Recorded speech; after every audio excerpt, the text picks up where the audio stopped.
earlier to conform to Canadian norms. One of the reasons, as Lorraine Weinrib and others have argued, was that Canadians were increasingly ashamed of their behavior towards Jews during the Nazi years. When it came out in 1982, None is Too Many, which is the great book about that era by my colleagues Irving Abella and Harold Troper, the book became almost an instant bestseller, something virtually unheard of for an academic work.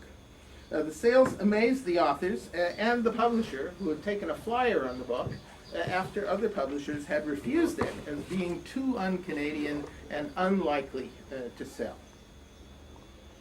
But there were other influences on Canada as well. The American Black Power movement raised the flag of ethnic solidarity and separateness in the great melting pot to the south, and French-Canadian nationalists drew strength from their examples. Witness Pierre Vallière's book, White Niggers of America, published in Montreal in 1968, in which he argued that French-Canadian workers occupied a place in Canadian society similar to that of blacks in the U.S.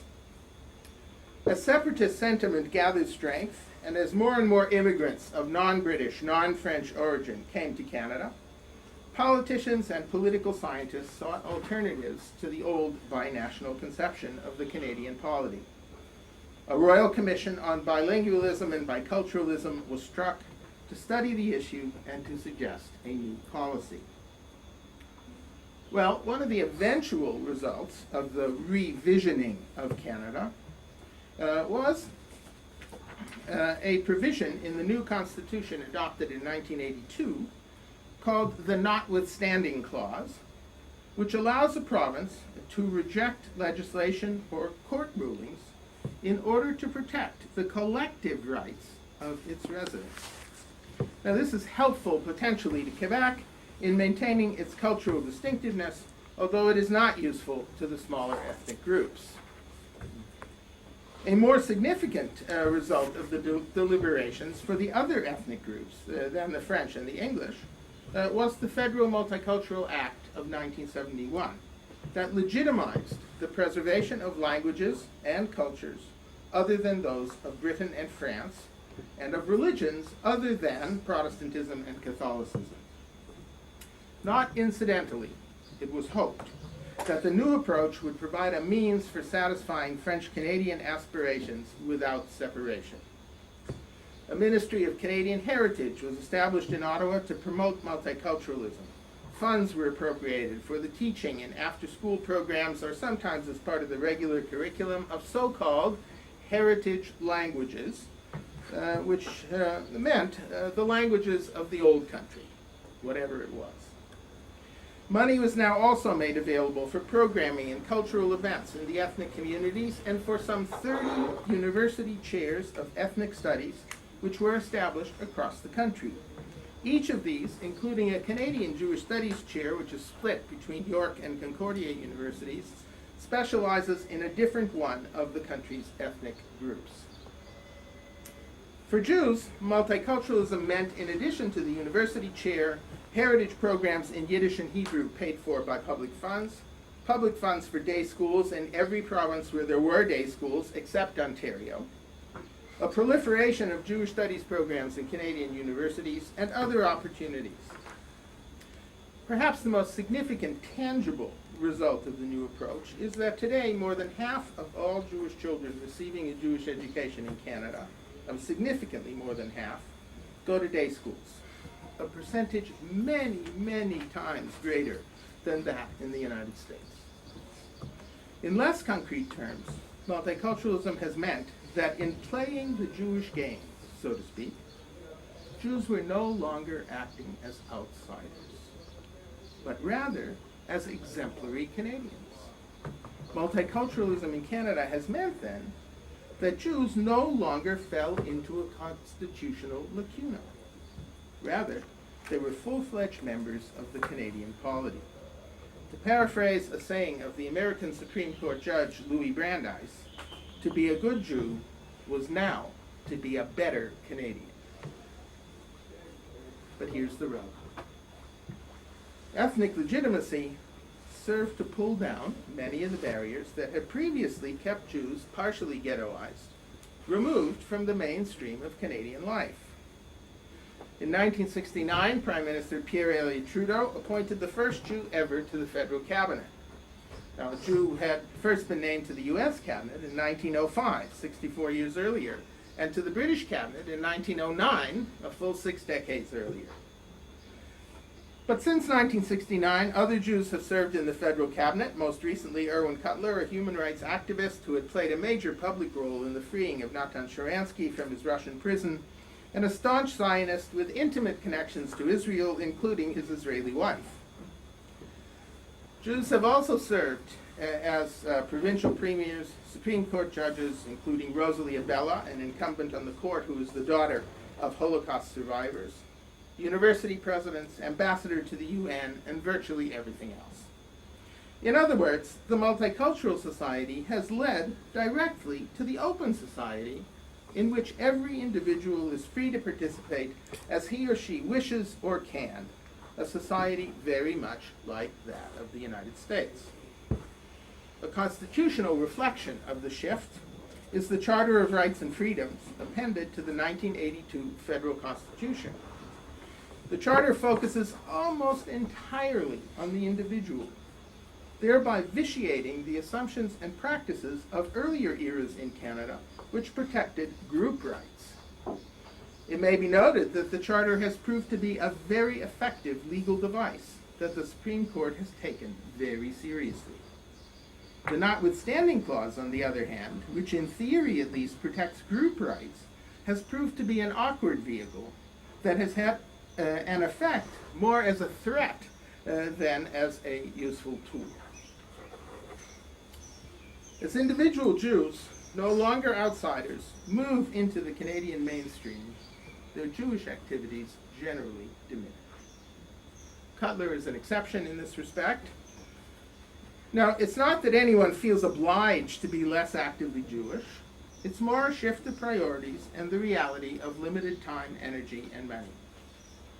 I recently completed a study of Canadian Jewish women, and I'll be talking about it at the Halbert Center at the Hebrew University next month. And here's an excellent example of what the shift from the multicultural to the open society means. Now, Jewish women in Canada lived in a double ghetto, a gender ghetto and an ethnic ghetto. Presumably, they always had the same talents and energy that they have today.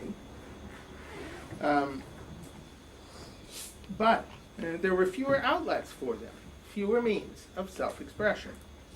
So the talents and energy were put to work in the service of the Jewish community, and in those areas of the community deemed appropriate for women, chiefly charitable endeavors and social work.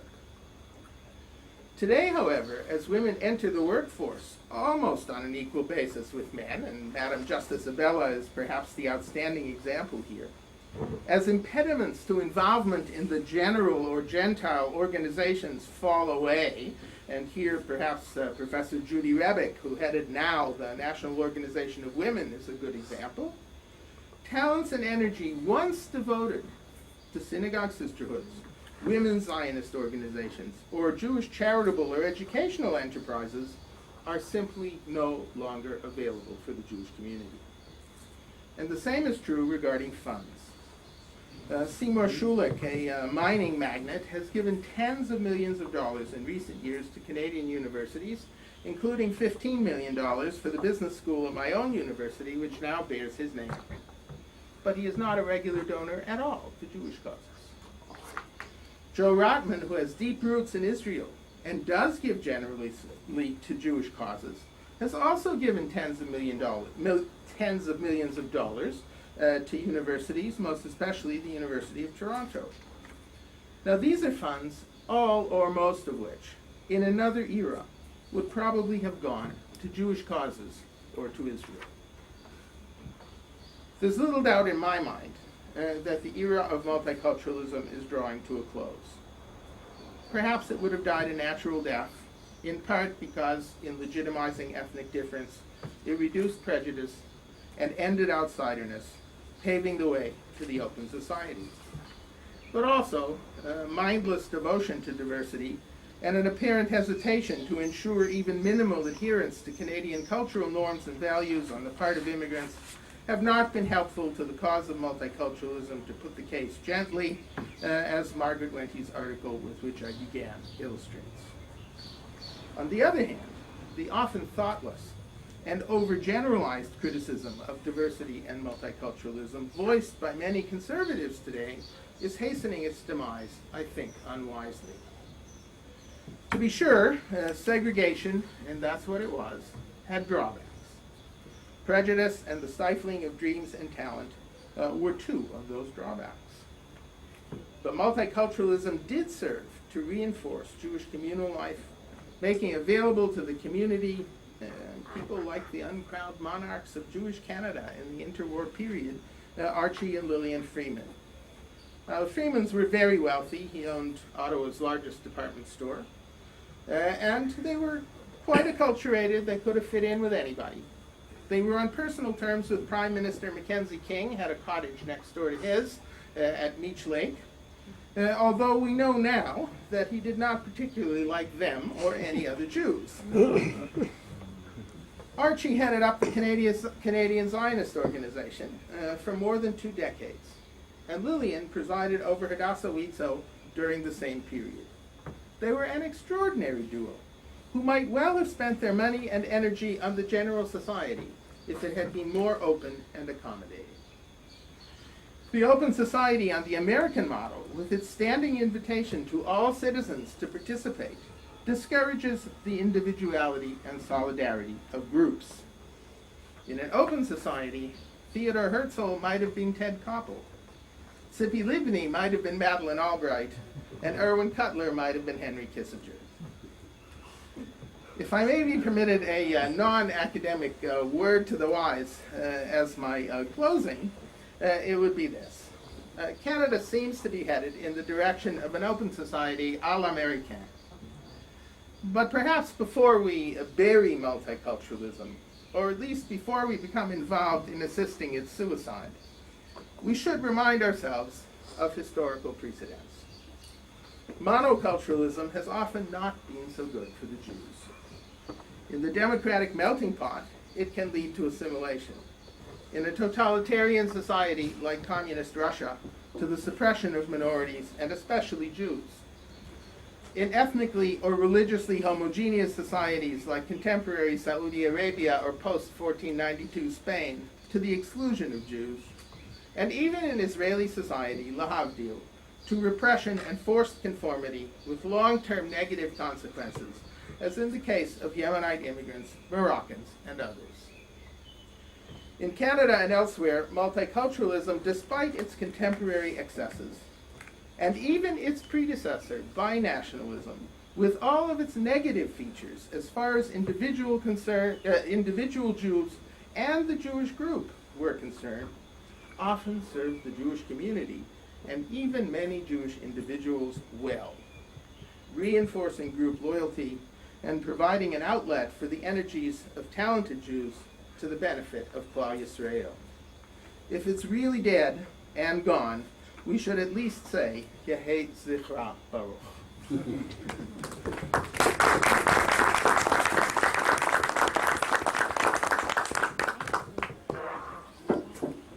Thank you really very, very much, Michael. We will take questions to bring out Edward Cohen, Dr. Shalom Friedman, Dr. Dov Paris, Mr. Mailman,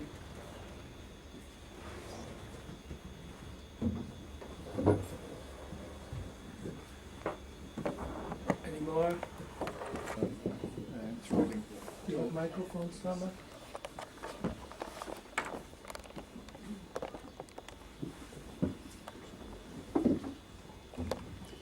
Thank you again. I was surprised that in this whole talk you didn't mention once I forget how you call it, the splitting off of Quebec from Canada into a separate state in a talk of multiculturalism. And seems to be a trend to that. I mean, yesterday we had this vote of Montenegro wanting to split off from Serbia. About 10 years ago, Slovakia split off from the Czech Republic, and Iraq looks as if it might end up as being 3 separate countries, etc. And how that aspect would affect this whole multiculturalism debate. Just want to tell one very short joke about the Jew was visiting Ireland, and he was approached by some Irish brute and said, "Are you a Catholic or a Protestant?" And he replied, "I'm Jewish." And he thought for a second, he said, "Are you a Catholic Jew or a Catholic Protestant?" Oh, sorry, I got that wrong. Protestant Jew, sorry. That's the question. Well, actually, I did mention it, but it may have run right over the heads of anyone who wasn't in on Canadian lingo, because I talked about separation, and that that's the term that we use in Canada for splitting up the country. Separation's a kind of nicer term, and Canadians are always nice and polite. Try and speak that way too, it's a very good question. But I tried to stress that one of the thrusts of the shift to multiculturalism was an attempt to undercut the separatist impulse in Quebec, and it wasn't all that successful in doing it. But for the moment, at least, the separatist impulse seems to be it's probably smoldering, and it has, it pops up at times. I won't say when it's least expected. It's usually quite expected, and it's understandable when it pops up, why it pops up. But for the moment, at least, things seem to be quiet on that front.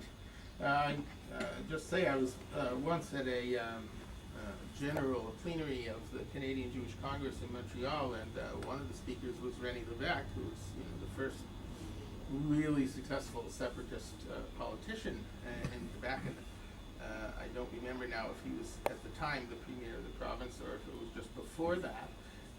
But his words were that you Jews ought to understand us very well. You want your own little country in the Middle East, and your own language and your own culture, and you want to run your own affairs. And that's what we want. And you have to be, you should be sympathetic to our aspirations. I don't know that I have much more to say about it, but it's there, it's a reality, and people certainly think about it. I don't know what happens to separatism in the open society. I suppose if the open society works, then everybody is a happy Canadian. If the open society doesn't, then you will find the separatist impulse back on the agenda, full force. I don't know. And remember too that I should say that the Bloc Québécois, which is a separatist party in the federal parliament, is a very large party, and I've forgotten how